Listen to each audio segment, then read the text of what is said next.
Hello, everyone, and welcome to Bloomingdale's Makeup Date. My name is Marissa Galante Frank. I'm the Fashion Director for Accessories and Beauty here at Bloomingdale's, and I'm so excited to kick off Makeup Date with our first event with some amazing founders. So these are some of our favorite founders from Space NK. They started some of the beauty industry's top skincare and makeup brands. So without further ado, I'd like to welcome Alex Chantecaille of Chantecaille. Alex is, of course, part of the founding family, and she's currently the VP of Sales. Hi, Alex. Hi, Marissa. This is so fun. Thank you so much for having me today. Of course. Thank you so much for joining. Andrew Goetz and Matthew MALIN, of course, the co-founders of MALIN+GOETZ. I think we're... There we go. Sorry. Hi there. We're on mute as per usual, but now we're unmuted. You're perfect now. You're perfect Great. now, and always. Hi, Matthew and Andrew. Thank you. Hi there. Thanks for having us. Lauren and Lisa Goldfaden of Goldfaden MD, both the co-founders. Hello. Hi. Thank you for having us. Thank you so much for being here tonight. This will be so exciting. We really appreciate it. It's such an honor. And then lastly, of course, we have Dr. Dennis Gross and Carrie Gross of Dennis Gross Skincare. Hi, everybody. Marissa. Welcome. So we are so excited. Everyone at home, thank you so much for tuning in. To start, we're going to go over some of the topics that we'll be covering tonight. We are going to be talking about the importance of clean and sustainable products, something that is a big pillar for Bloomingdale's and, of course, all of the brands that we have here today. We're going to be talking about the future of beauty in a post-pandemic world. And then also something that I'm interested in, and I think everyone at home is interested in, how to really improve and update our beauty routine for summer. So lastly, before we begin, I just wanted to remind everyone at home of the amazing daily deal that's happening today. So each of these brands have 20% off deals happening on certain products, as well as a special gift with purchase. So that's only happening today. So throughout the event, you'll hear some amazing products spoken about. So if you're looking to buy, today is definitely the day to do it. Also, throughout the chat, we'll be posting some poll questions so we can have some fun, get to know your skincare knowledge. And if you have any questions about products, please drop us a note in the chat. Or if you have any questions for the founders or specific call outs, and the Bloomingdale's team will definitely work behind the scenes to answer. So we are going to pull up our first poll question for everyone at home. So this first question is, do you read your skincare ingredients? Okay, so everyone fill it in. We will share the results. So really all of the brands represented today really recognize the value of clean and sustainable beauty products. So many of the products that these amazing brands create are cruelty-free, they're free from harsh ingredients, and some have amazing give-back components, whether it's to wildlife or animal organizations. By really using these clean and sustainable products, we're using ingredients that aren't linked to harmful health effects. So that's obviously of the utmost importance. And I think what's really exciting is that none of these brands had to compromise luxury, quality, or how effective their products are at targeting skin concerns. So these are all things that are really important. So to kick it off, Lisa and Lauren, you guys are pretty amazing. Oh, here's our poll. Only sometimes. Okay. Well, that's good to know. Maybe after this, that may change. But Lisa and Lauren, I'm so impressed. You guys are sister-in-laws. So when your family came together to really create this home skincare treatment line, tell us, how did that come to be and why quality is really so important on your ingredient list? Sure. Well, I really kind of grew up around skincare. My father, Dr. Gary Goldfaden, who is our founder, has been practicing dermatology for almost 50 years. And so he has really seen not only dermatology really change over the years, but also retail skincare. So for many years, he was making products that were only being sold in the practice for the benefit of his patients. And for many years had been researching and really looking for natural ingredients that you didn't have to sacrifice the results. So being one of the pioneers, introducing dermatology and sort of being this hybrid doctor natural brand, quality for us as a brand and as we started to build the retail brand out was really important, because not only did we have to prove it kind of to the industry, because when we were getting ready to launch, there really wasn't anything like that. And it was just starting to rev up this sort of, clean beauty platform. So not only was it important to have quality ingredients so that the industry understood it and saw that you could actually get results and you could build things that mimicked in-office procedures, but we had to kind of prove it to our customer too. And I remember in the very beginning, I mean, people would be like, it's never going to work. Like, natural doesn't give results. Like, you don't know what you're doing. And it took a minute. It really did.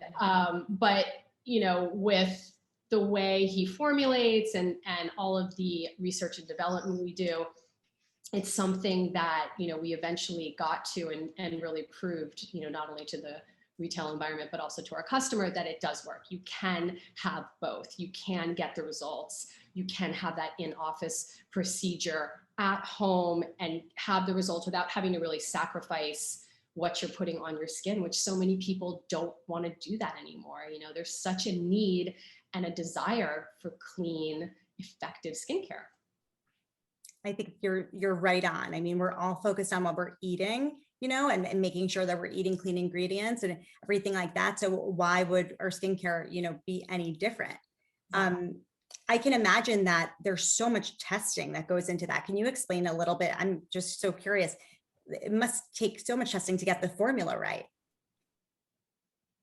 Yes. I think the thing to note about clean beauty in general too doesn't necessarily mean that it's non-toxic. I think there are often some challenges that go into formulating, cleaner formulas, with the understanding that what that means is that you're not formulating with harmful ingredients that have been proven to cause side effects or leading skin irritants. Oftentimes, in the past, that was very beneficial for stable formulas. And so the testing that needs to take place with a natural formula, one that is plant-based without chemical additives, is very rigorous. And I would say that the revisions on a cleaner product, I'm sure I can speak for the group, are probably a lot more so than something that has a lot of chemicals that have a very strong preservative system. And so I think for us, on average, it takes about 2.5 years from concept to, starting to mix in different formulas until it gets on a shelf, simply because, I think for us as a brand, we actually work with the EU regulatory system and abide by their clean standards. They have a list of, I think, 1,100 banned ingredients, where here in the US, we have 11. And so with that differentiating fact, there's a little bit more of a thought that goes into the formula process, but then we undergo not only the stability testing, but the consumer testing, clinicals, patient trials. So there's just a lot. And I think that when you're in that clean space, you want to make sure that you're not just buttoned up, but that you can also substantiate the claims, because we're living in a world in which you can have clean actives that are just as effective as a chemical, alternative. That's amazing. Speaking about ingredients, Dr. Dennis and Carrie, I'd love to hear from you. What do you think, in your expert opinion, what are really the 3 main products or ingredients we should all really have in our skincare routine? Well, first of all, I think from my experience, I'm a big believer in daily alpha beta peels, right? I do believe in the concept of bringing peels that are done in doctors' offices into the home, because I think that's one of the probably the most effective treatment you can do that does so many different things. So whether it's a complexion concern or fine lines and wrinkles, or it's a collagen issue, hyperpigmentation, pores, radiance, all those things, I'm a big believer in daily peels. I also think that you really have to consider LED now. I mean, we're talking about an era where we are at the next level of technology. And we're living through the technological revolution as we sit here. I think it's happening at home too. So LED is a treatment that I do in my office where I'm sitting now. And so as a company, we really created LED devices that you can use at home that get results that are really great next level things. I mean, creams and ingredients that you can feel and touch. Of course, they're important and great. We're up to the next level though. We're up to really bringing technology to the home use in devices that you can just get results in 3 minutes a day. My wife, Carrie, is a California lady, and I know she's going to talk about sunscreen probably is her choice. But Carrie, what would you say is how would you add to that? Well, I think this is a little bit of a tough question for me because I get asked this question all the time, and I'm of a certain age. And at this point, like, it's really hard for me to say, you know, there's only 3.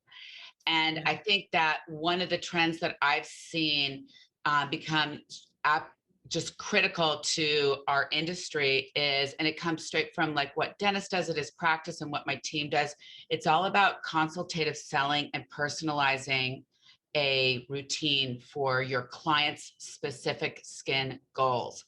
So absolutely, the alpha beta peel is a multitasker. Giving the client that tool, the LED tool, to be, you know, sort of their own esthetician at home has been so important, especially during lockdown, work from home. We're all like on Zoom, we're looking at our skin. Even when we go in the office, there's so few people here. It's like, why are you putting on a full face of makeup? You want your skin to look great, right? So, and then, you know, the other factor is younger consumers are so engaged in prevention. So, you know, we mentioned alpha beta, we mentioned the LED, and the SPF is like 90% of the aging that we see on our skin comes from sun damage. So using an SPF is critically important. And I'm so happy to report to you that younger consumers, younger clients are embracing SPF daily. I mean, they're better than my generation. I think they understand they need to use it 365 days a year. I use it, you know, when I was growing up, when the sun was out, yeah, but on a cloudy day, I didn't really understand that I needed it. And now I think we've done a really great job as an industry educating the consumer. I agree. I mean, I love your lightweight SPF. Oh, I'm obsessed. It's And that's really by the way. The key is to love it. That's what I mean. I see patients all day. And the number one reason people don't wear sunscreen is because they just don't like wearing it. right. You know? And so that was really the inspiration to the lightweight product. You know, we just create a product that you love using. You don't even know you're wearing it. And that's what makes people wear it more often. It's just, we're human. We do what we like. Totally. Yeah. Speaking of things we like, I also am obsessed with your LED masks. And I've got my husband hooked now too. Right. Amazing. I believe in the 3-minute LED mask moment. I have a lot of clients that bought the LED mask for their moms too. And, you know, for Mother's Day, it's been a game changer for our clients, and the before and afters are so phenomenal. And like you said, it's just so easy to use. There's no excuse not to pop it on for 3 minutes. Definitely. I also wanted to introduce Sunday Riley. Thank you so much for joining us. Unmuting myself. Yeah. It's a pleasure to see you. Sorry I had a tech issue before, but I'm here. I'm so excited. Gosh. No, better. You're here perfectly on time. We're just getting started. Well, I'm here now. That's for certain. So. Exactly. Yeah. Okay, so my next question, you know, shifting, obviously there's a lot of ways that we can be clean and sustainable. So I next really want to talk about, you know, and this is for you, Matthew and Andrew. You guys are so ahead of your time. You know, you've been making your product in New York. Can you tell us a little bit about how you have limited your carbon footprint? And how you feel like this effort is really making a larger impact on the beauty industry? So From the very beginning, we had this idea to sort of step in and have a family-owned and operated business where so many of founder businesses from 20 years ago were being sold off to large corporations. And in doing so, there was this real opportunity to partner with businesses that we loved and that we wanted to work with. And thinking about that locally was really important. We're a business based in New York. The beauty industry happens to be mostly based here. So we had a lot at our fingertips as well. But it really did make sense that if we were going to be the neighborhood apothecary serving our customers within our own neighborhood, that we could partner with other family-owned and operated organizations and businesses locally to serve that customer base. So it's been a real task to make that happen, but about 95% of all of our products today are still made after 17 years local to New York City within like a 50-mile radius of where we're located, New York, New Jersey, Connecticut. Our candles are made in Brooklyn. Our fragrances are made between the Bronx and Long Island. So we've been very thoughtful and conscious about this, and all of the businesses that we work with to some degree are still family owned and operated, where we can talk directly to the founder of the organization. So managing and maintaining carbon footprint has been a real opportunity for us, and something that we've embraced since day one. It's all local. We're not shipping it across from China to be made and then brought here.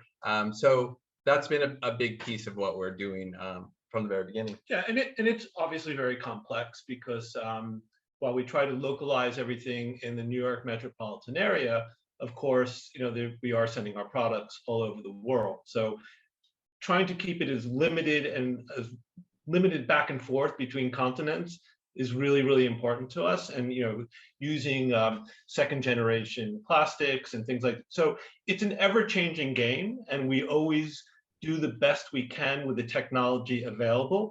And the good news is technology is changing at a really, really rapid pace. And so there's an opportunity to continue to grow and continue to become even greener and cleaner. There was also a real conscious effort about design with our products. So we both come from design-oriented businesses here in New York City, and everything about how we design the products was to look great on your shelf, and really from a much more less is more perspective. So you don't need to have a lot of stuff to achieve great results.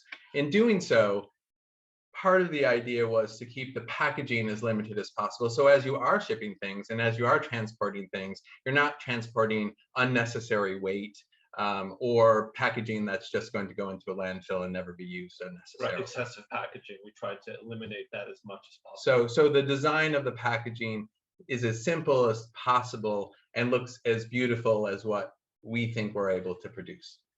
I love your packaging. I mean, it's always been, I feel like it was one of the first, like chic beauty brands I remember seeing, out there. So I absolutely love it. And now I love your eucalyptus deodorant. It's like my favorite thing. I hear a rumor, oh, there it is. I hear a rumor that you might be shifting that packaging. Something's coming out this summer. It's actually yes. So we've just launched its second sister. So we have a eucalyptus deodorant, the original, which is now 11 years old, 12 years old. Its sister came out, which was bergamot deodorant last year. And then this year is botanical deodorant, which is a blend of botanicals that we use in many of our other products. And this particular package now, for the first time, is 100% recyclable PET. Yeah, PET. Or plastic, HDPE. Polypropylene. Yeah. There we go. You got it. I mean, 100% recyclable packaging is huge. Right. So, in the past, what happens is you had some part of the components that were recyclable, and then unfortunately it wouldn't get recycled because the guys not going to take it apart. By having all the components be able to be recycled, hopefully it all doesn't end up in a landfill, and it does get. And this was one of the more first of all, our eucalyptus deodorant is our single best-selling product of everything in our entire range. Wow. It's also the most complicated of all of our packaging because there are many components to twist this, the cap, how it holds in here, so how it sets into the space. So this particular package was one of the more complicated for what we do. Well, that's very impressive that that's the product that We're very will be proud of 100% recyclable. Yeah. That's amazing. Thank you. So let's pull up our next poll question. So I think this is something that is interesting because perhaps our answers will change as things start to open up, but how many days a week do you wear makeup? So everyone at home, we are interested. So really, we're kicking off with this poll question because we're getting into our next topic, which is really about the future of beauty in this sort of post-pandemic world. Hopefully this pandemic will be ending soon. So obviously, you know, skincare has really been at the forefront of everyone's beauty routine. We were talking about it earlier, we're all on Zoom, et cetera. And truthfully, makeup cannot look, you know, its best without healthy skin underneath. So Alex, my next question is for you. We recently did an event with you that was so great. If anyone at home caught that also, with Chantecaille, we had a masterclass. Okay. So it seems like everyone, well, we're split right in the middle, some days of the week. I agree. That is also my answer. What about everyone on this call? Some days. Some Some days. days. Some days. Some days. I agree. Matthew? So every day Some for days. you, Matthew? Yeah. Someday. So Alex, you know, we've talked a lot in our Chantecaille event about the skin barrier. So can you tell us again, you know, why the skin barrier is so important while we're still wearing our masks? Well, yes, first of all, that was such a fun event, and thank you again for having me, and it's nice to be on this panel with everybody. Obviously, it's a highly absorbable barrier, and it's one that needs to be protected. It's our biggest organ, and much comes through it.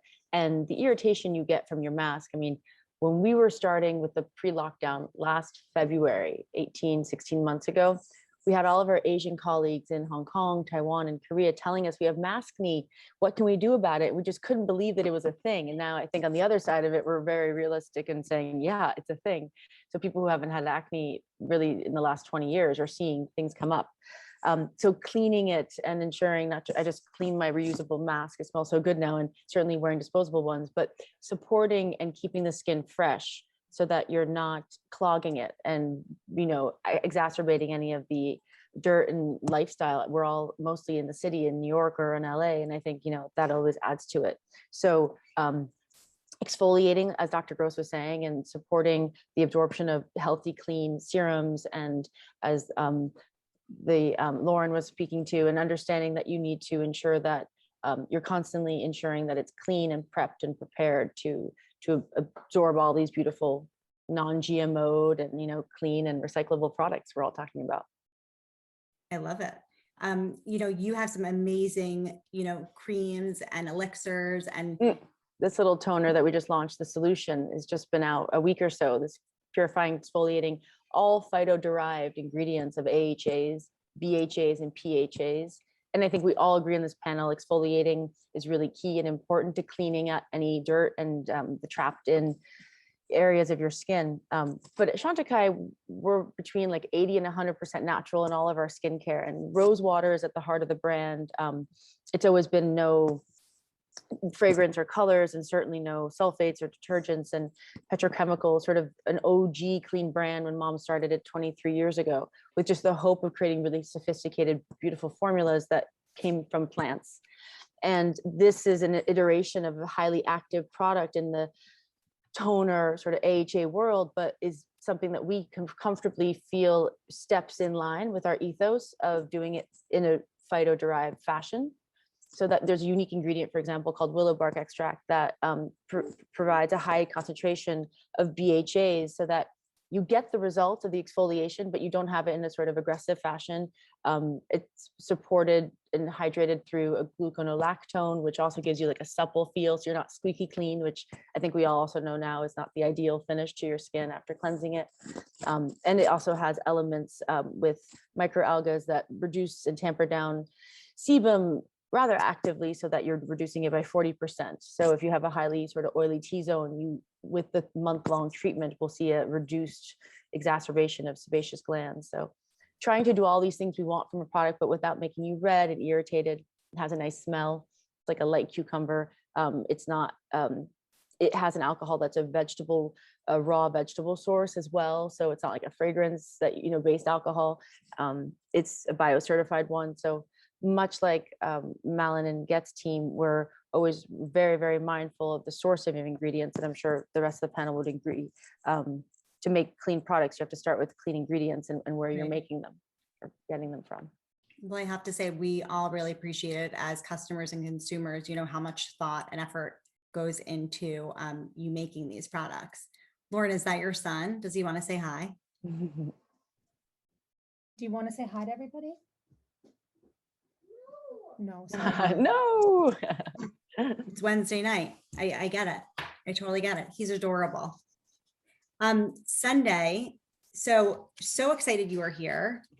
I would love to have you kind of talk about your journey and sort of the clean treatments, and how you came up with now obviously a product that has such a cult following, Good Genes.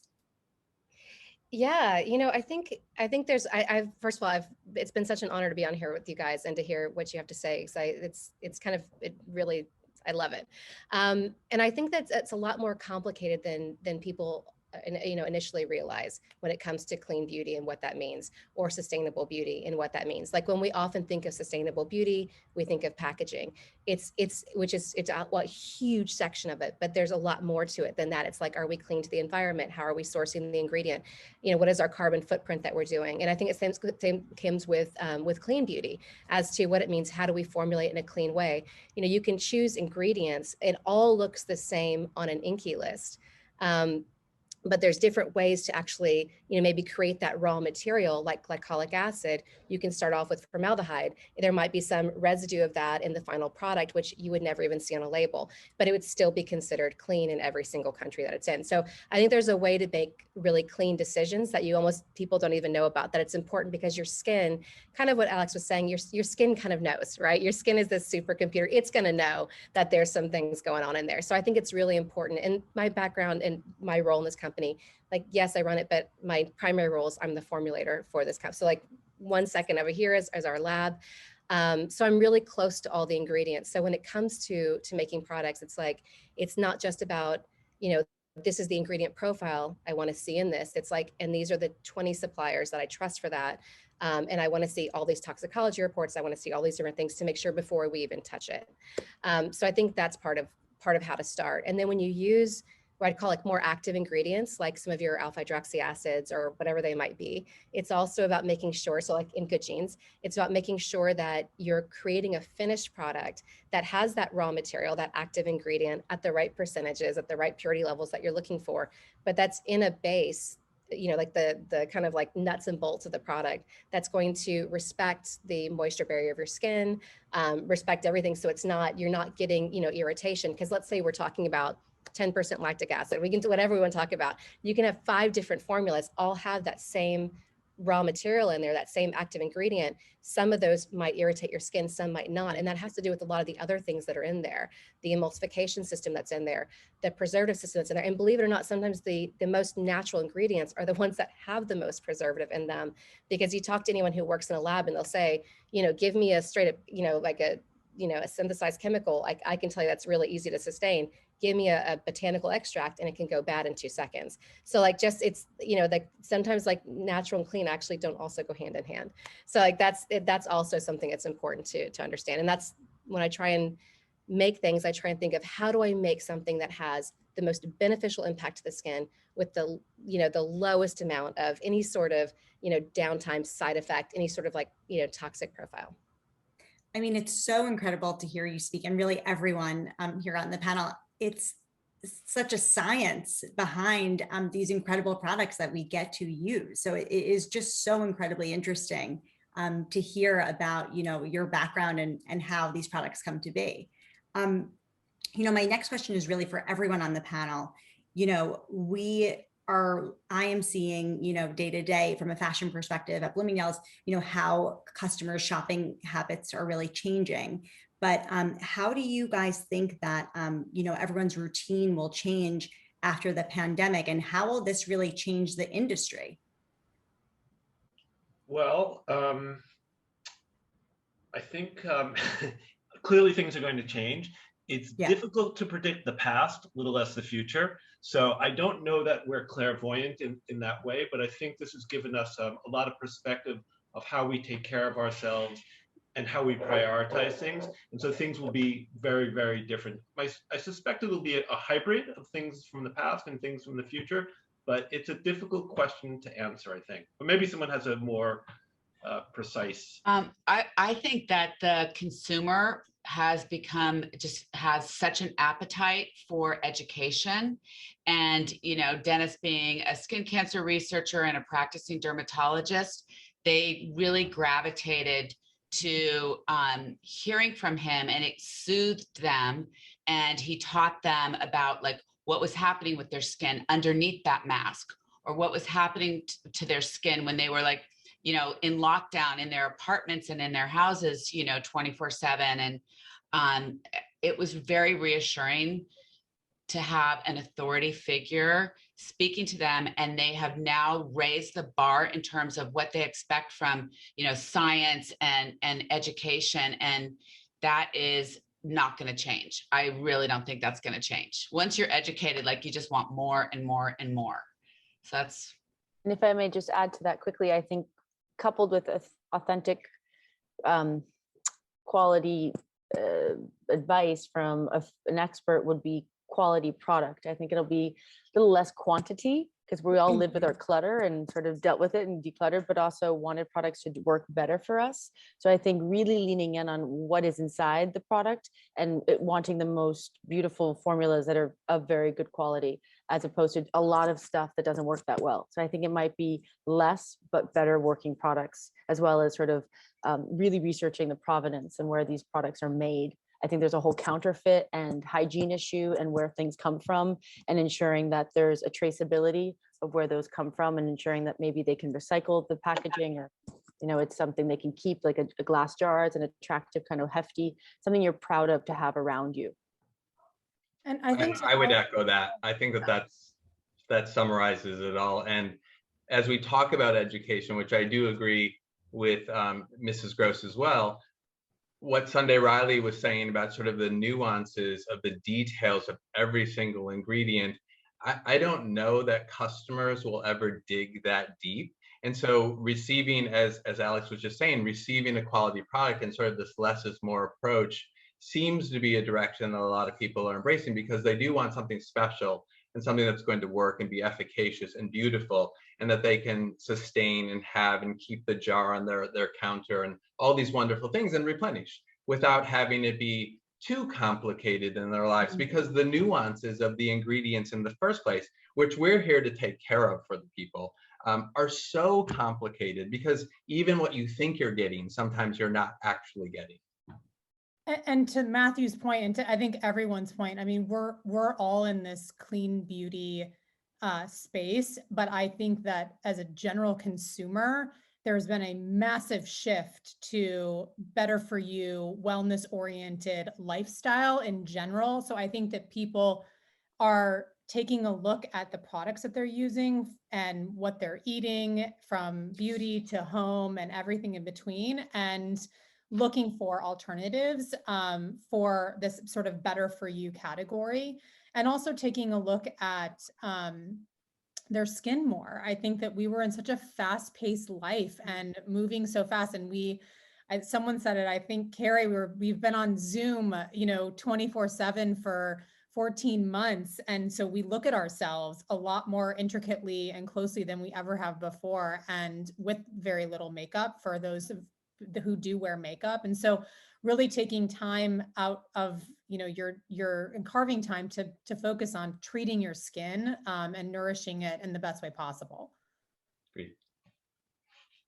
I couldn't agree more with all of you. I mean, I think it's one of my takeaways, even from just hearing everyone talk, is all of the intricacies, like you're saying, with putting the ingredients together and the formulations. Like, I am not interested in figuring that out, but trusting a brand, like all of the great brands that you have all created, makes me feel so much better, and it really makes you, feel this brand loyalty. So I think it's so fantastic. Last topic. I think, I'm in New York, the weather's getting warmer. I know, throughout this panel, we're all in different places, but let's talk about summer skincare and routines. So let's put up our last poll. We were talking about this earlier, SPF. I hope everyone puts down a certain answer, but I can't.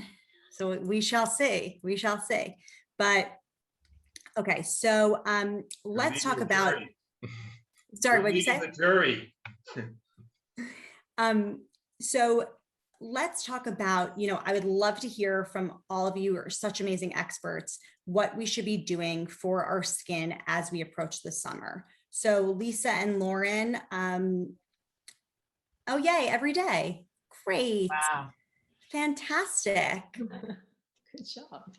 So glad to hear that. At least there was 0 on the SPF. That's good. So Lisa and Lauren, what are your top tips for what we should be doing for our skin?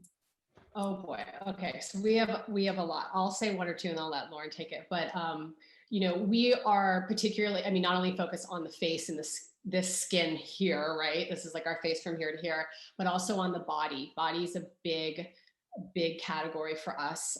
We launched a body collection last August. So still like kind of in lockdown in certain areas, but again, exfoliation of the skin and of the body, particularly if you're going to be a little bit more naughty than you should be in the sun, and you're that maybe 20% of people who are not applying every single day. Exfoliation, to Dr. Gross's point, is so imperative for healthy skin, for the look of the skin, the feel of the skin. My dad talks about that all the time in his practice. And we created a body scrub, specifically for the rough, the bumps, the cellulite, the, tone, the texture, and then also a beautiful body serum over that to help with, again, the texture of the skin, the tone of the skin, anywhere where you're sort of starting at a certain age to get a little saggy and your elastin, your collagen is not what it used to be. So body's going to be a big focus and a big part of our education going into the summer. And I'll let Lauren talk about that. I have one simple one, and that's antioxidants.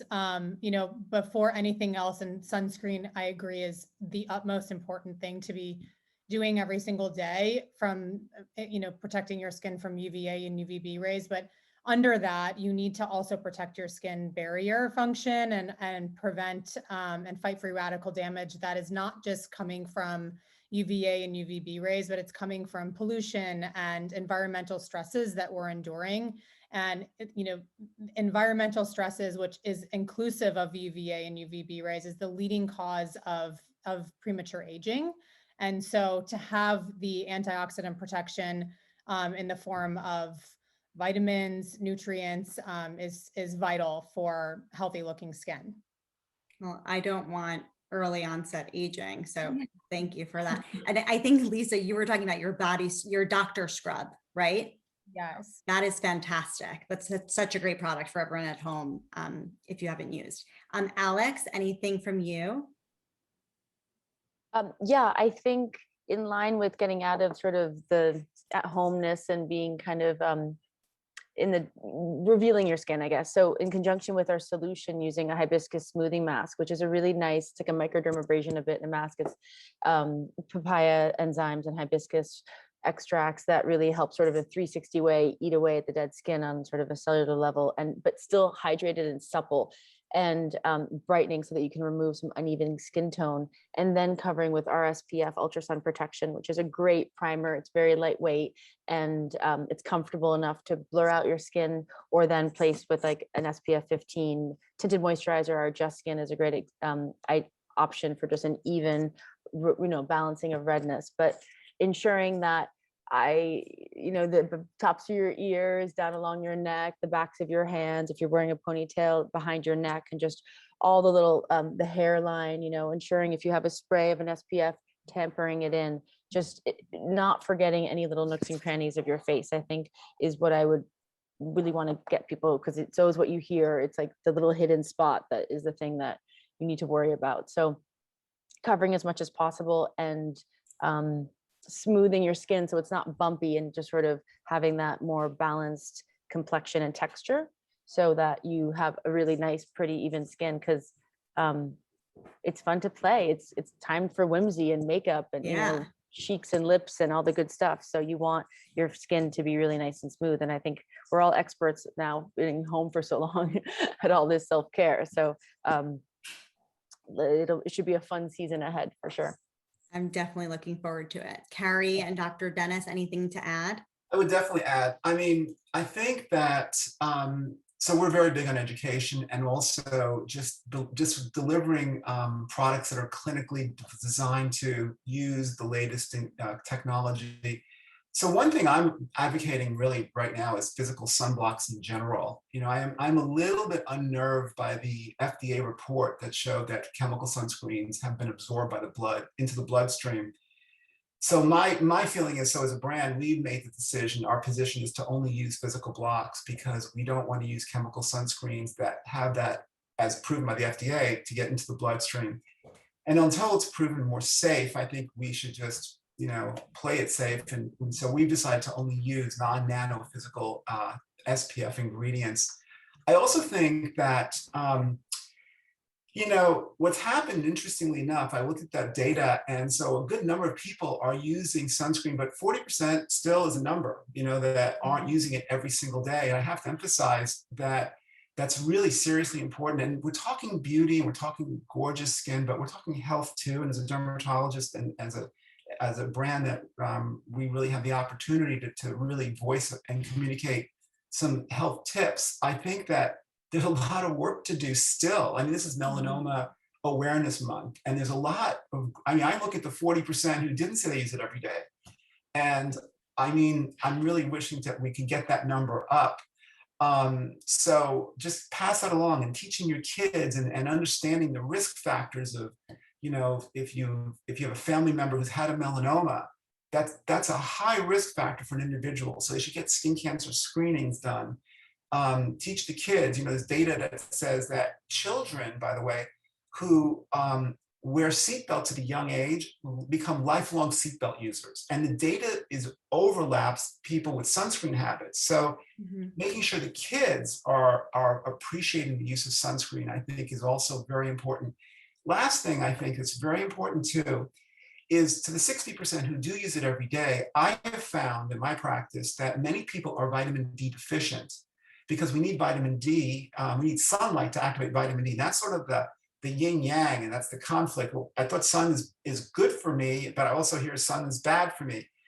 There's a lot of confusion, and many people who are avid sunscreen users, I think one message I'd like to say to everybody is, when you get your checkup, ask your doctor just to do a vitamin D check, because really it's great to be a user of sunscreen, but sometimes many people, especially if they have skin cancer and they're really careful not going in the sun, they're vitamin D deficient, and vitamin D is really an important antioxidant to take nutritionally. So many benefits, you know, the data is compelling, from cancer and preventing Alzheimer's and heart disease and antioxidants, you know, the Chantecaille was talking about, all that stuff is really important. Check your vitamin D and still wear your sunscreen every day. I'll back Dennis up on that for sure. I mean, I can tell you, I live in a really sunny climate, and I wear long sleeves. I wear the same shirt every single day. Like, it's, you want to know what it is, I'll tell you later on, but I wear a long sleeve shirt every single day. I don't want the sun touching me. I wear more sunscreen than you can imagine, and I walk out with hats. I walk out with an umbrella. The sun doesn't touch me. At the beginning of the pandemic, I was like, let me just check my vitamin D levels. And I mean, I take so many supplements. I'm so on top of my diet and everything. And I was like, for sure, it's great. And it was way below. And so I was like, okay, you know, like, that's something that I have to like bring. And that's really important. It's super important. So sunscreen is awesome, but he's right. There is this kind of like give and take, even in formulating sunscreens. I mean, I'm super passionate. Another thing, going back to like summer skincare, is like, you know, even though the sun, you know, is closer in different times of the year and whatever, and we might produce more oil or whatever, we have to remember that in winter, in fall, in spring, there is still a sun.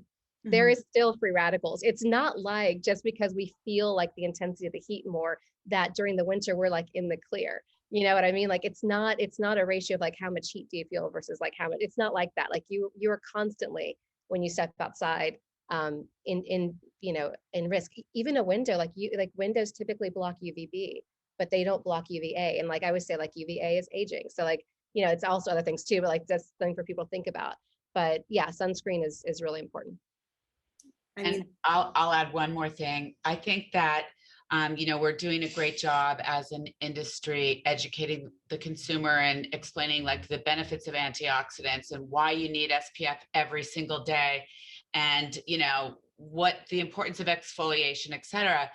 But clients don't always, when they get their products home, sometimes they become overwhelmed and they don't really know how to use them properly. So I think Alex was mentioning tips about like the back of the neck and the hairline.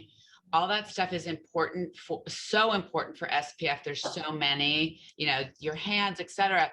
But also teaching them how to properly apply the products, how much to use, how to layer, you know, the importance of like, you know, reading their skin, noticing, oh my gosh, I'm my SPF, maybe it's not working so well. Maybe I'm not applying it properly, or maybe I'm developing hyperpigmentation. Why is that happening? And just teaching them how to really use the product so that they get the best benefit. Some people really don't know how to use our alpha beta peel. Like I have to this day, you know, the clients will tell me, oh, I put the alpha beta peel on step 1 and 2, and then I rinse it off. And I'm like, no, don't rinse it off. Or they don't wait 2 minutes in between the 2 steps because you want to let step 1 sort of activate, you know, do its magic on your dermis and epidermis, and then step 2 comes in, and you need to give the products the proper technique for application. so Carrie, I want to add real quick, just another point I'm learning here, just by my motto now is pink is the new red. Everyone knows their skin shouldn't be red at the end of the day or from the sun. If so, you got to raise your SPF. Even pink is not acceptable, you know, because pink's just a lighter shade of red. So I think as an industry too, we have to not only promote the use of sunscreen, but make sure that we lower the bar. They know they shouldn't burn. They know they shouldn't be red. Pink causes DNA mutations too. So I think we should talk about that too, as an industry. this is an incredible panel. I mean, I feel like I have a private appointment with all of you. This is so fantastic. It's really great. Speaking of protection, you know, Andrew and Matthew, I know that you guys definitely have some products, you know, that provide protection from the elements, you know, using products that have mineral enriched ingredients. So can you tell us a little bit about that? Sure. You know, first of all, it's kind of hard to follow all those products for summertime regimes and all the great advice that was just given. It's all very relevant, and I concur and 100%. Part of what our brand is founded on is just sort of these basic principles of taking care of your skin. And for us, that means just remembering to wash your face and to moisturize it every single day. So using something gentle and effective to clean the skin, and then to follow with some level of hydration or moisturization. Sunscreen, exfoliation, all those kinds of things to treat issues, they're very important. You know, we have several great products, but one that's new that is advanced for us, which is called Advanced Renewal Moisturizer, is a very lightweight, great summertime product, which is addressing lines, wrinkles, has metafoam, linseed extract, a lot of great antioxidants that we heard, you know, about from some of the other people in the panel. And in this particular product, it absorbs really fast. It doesn't leave any residue to the skin. It can be used in conjunction with the sunscreen. So just remembering, though, I think to wash your face and to moisturize it, it's sort of a key thing. And many people don't even remember to do even the basics of that. And as Carrie was saying, you know, with all the education that's necessary for some of these products, like they just don't know how to use them. So if you can just do the basics sometimes, at least you're getting that. It's a foundation. Yeah, for sure. I love that. Less is more. Well, this has been really incredible.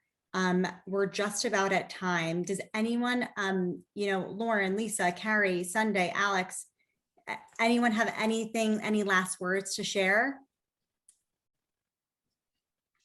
think Space NK does a beautiful job of curating the best of, you know, each brand that they present on their shelves. And you have a beautiful, you know, like your global footprint is so nice for all your clients. And so I just really enjoy the Space NK client. And I think that they are very educated, and they're the ultimate client to be consulting with when we're doing, you know, events with you in the store. And so it's been really nice working with you for quite a number of years. So I totally concur. Space NK is fabulous. And everyone at home, just to reiterate, all of the brands that we are talking about today and all of these amazing founders are all part of Space NK. So that's really all the time we had. Thank you everyone for tuning in. Thank you, Lisa, Lauren, Dr. Dennis, Carrie, Alex, Sunday, Matthew, and Andrew. We cannot thank you enough personally, and I'm sure everyone at home. You know, we are so grateful. This has been such a fun kickoff night. And I hope to see everyone soon. Thank you. Yes. Thank you, guys. Thanks. Bye.